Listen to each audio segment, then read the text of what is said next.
Kamara at Senado ay binubuo ng mga mambabatas na galing sa iba't ibang partido.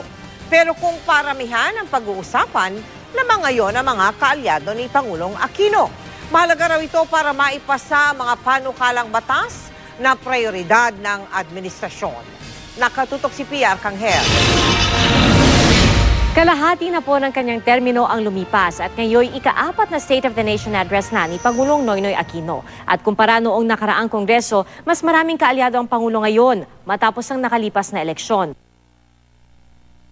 Sa mga bagong luklok na senador, 9 ang tumakbo sa ilalim ng Team Pinoy, habang 3 naman ang galing United Nationalist Alliance. Makakasama po nila ang nalalabing incumbent senators na galing po sa iba't ibang partido. Sa Kamara naman, halos kalahati sa mga ito galing sa Liberal Party na partido ng Pangulo. Sumunod na pinakamarami ang galing sa Nationalist People's Coalition na sinundan ng Lakas CMD at National Unity Party. 19 sa mga kongresista galing po sa Nationalista Party na sinundan ng ilang independent na kandidato. 4 ang galing sa PDP Laban, habang bukod tangi po ang Puwersa ng Masang Pilipino.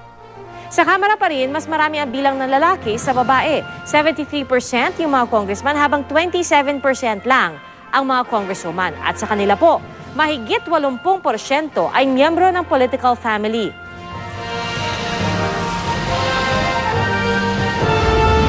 Kung bilang lang ng kaalyado ang pagbabasihan, tila hindi magkakaproblema na maipasa ang mga priority bills na gustong ipatupad ni Pinoy. Tulad po ng pag-amyenda sa Electric Power Industry Reform Act o EPIRA Law, ang National Defense and Security Act, ang Whistleblowers Act at ang kontrobersyal na Freedom of Information Bill na halos 2 dekada nang ipinaglalabang maipasa sa Kongreso. Patunay lamang na may mga nagawa man. Marami pa rin dapat gawin. PR Arcangel, nakatutok 24 oras.